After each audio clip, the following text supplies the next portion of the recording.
On se transporte de ce pas vers le quai de Saint-Laurent, où l'entreprise Croisière Orléans a officiellement débuté ses opérations le 1er juin dernier. Sur place, les capitaines Amélie Grace et Nicolas Girard vous attendent à leur kiosque pour vous offrir des tours guidés de Zodiac autour de l'île d'Orléans. Je les ai rencontrés dernièrement et bien entendu, j'en ai profité pour essayer cette toute nouvelle activité sur l'île d'Orléans. Je vous le dis tout de suite, vous allez voir que je n'étais pas habillé de la bonne façon pour l'activité, mais j'ai tout de même eu beaucoup de plaisir en leur compagnie. Voici d'ailleurs un petit aperçu de mon expérience en son et en images. En fait, on sait que l'île est reconnue pour le tourisme. Les gens viennent faire le tour de l'île à tous les étés. Ils passent, ils achètent un panier de fraises, un panier de pommes, quelque chose comme ça.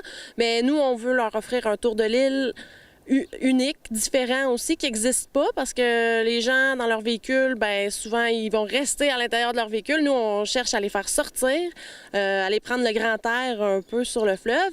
Puis on veut leur raconter une histoire qui est peu connue à l'île, si on veut, parce qu'on raconte des petits bouts d'histoire maritime qui ont eu lieu à l'île, où on arrête dans des petits attraits qui est juste visible à partir du fleuve. Donc, si vous êtes dans votre véhicule, vous ne verrez pas ces endroits-là. Donc, on vous montre des petits endroits cachés là, que vous pouvez juste voir avec nous.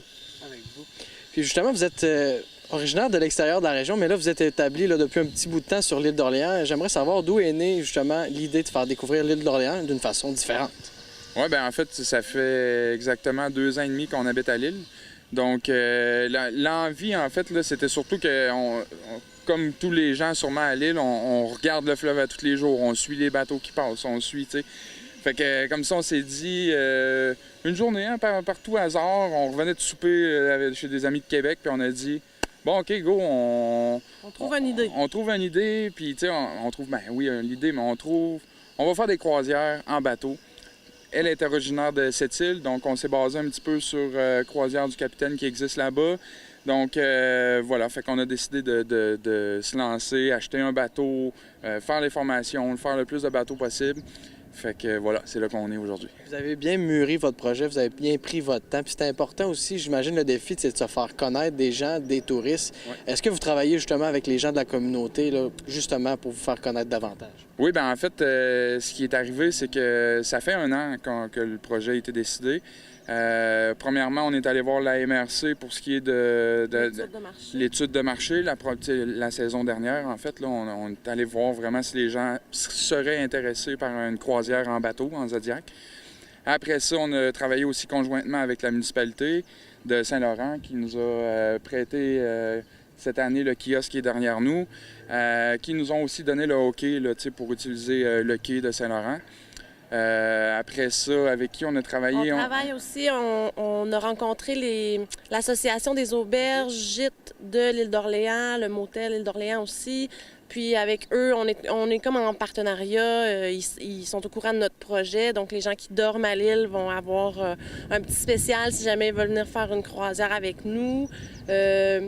On a vraiment eu l'appui de plusieurs personnes, en fait. Tout le monde était content qu'on apporte un peu de nouveau ou du renouveau, parce que ça a déjà existé, mais les dernières croisières ou traversiers qui existaient, on parle d'il y a plus d'une 50aine d'années. Donc, les gens sont quand même assez positifs puis heureux de savoir qu'on est des jeunes qui veulent faire revivre l'île d'une façon différente puis qu'on veut faire bouger les choses un peu, là. Donc, pas mal tout le monde nous aide, en fait. Là, comment vous voyez ça, justement, la première année d'opération? J'imagine que là, c'est le temps d'essayer des affaires, puis justement, où vous vous situez par rapport à ça? Bien, pour la première année, on a décidé, avec l'étude de marché qu'on a fait l'été dernier, là, on a décidé qu'on offrirait des petits tours, donc des petits tours d'1h30, 5 départs par jour. On est disponible pour 5 départs par jour, entre 9h30 et 3h30, donc aux heures et demie, bien sûr. On offre un grand tour aussi, le tour de l'île au complet. Ça, c'est un 3 heures qu'on offre soit au lever du soleil ou au coucher du soleil de 6 à 9 le matin ou 18h à 21h le soir. Bien sûr, le grand tour de l'île en Zodiac, c'est pour navigateurs avertis, là, parce qu'en Zodiac, il n'y a pas de toilette, il n'y a pas de cabine fermée, tout ça, là, mais je suis sûre qu'on va se trouver quelques courageux aventuriers dans l'été qui vont vouloir faire le grand tour avec nous. Puis, c'est ça. Pour le reste, vous pouvez venir nous voir au kiosque. On a du thé, on a du café, on a des chaises. On peut prendre le soleil si jamais la navigation, c'est pas trop pour nous. Là. Il y en a que... Ma mère en particulier. Là. Moi j'adore, je suis capitaine, je suis formée, mais ma mère, c'est pas trop sa tasse de thé. le bateau, le fleuve. Donc, justement, elle va rester là, elle va prendre une tasse de thé pendant que moi, je vais sortir avec les gens qui sont un peu plus aventuriers. Puis tu le disais, Amélie, le truc, c'est de rendre ça intéressant, de rendre ça interactif. Puis je me demandais, est-ce que justement, ça vous a permis de connaître l'île d'Orléans? Parce que j'imagine que vous avez fait des recherches pour bien informer les gens. Oui.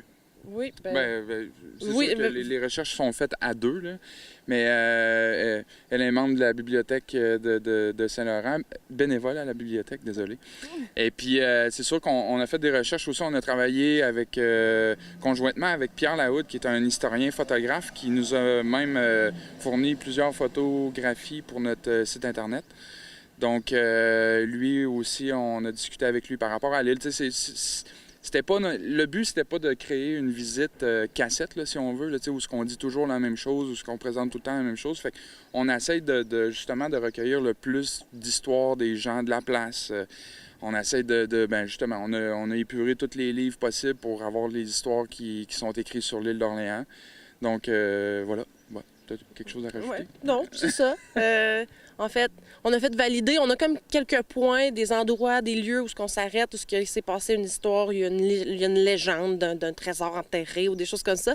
On s'est fait valider par des gens de la place parce que c'est sûr, quand on vient pas d'ici, ben on a bien beau le lire dans les livres, mais est-ce qu'il y a quelqu'un d'autre qui a déjà entendu parler de ça, qui peut nous confirmer que c'est vraiment vrai ou si la légende existe vraiment, le trésor est encore caché là?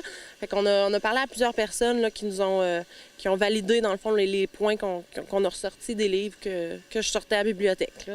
Amélie, Nicolas, super beau projet pour toute la communauté de l'île d'Orléans. Vraiment, félicitations et merci beaucoup pour l'entrevue. Merci à vous. Merci.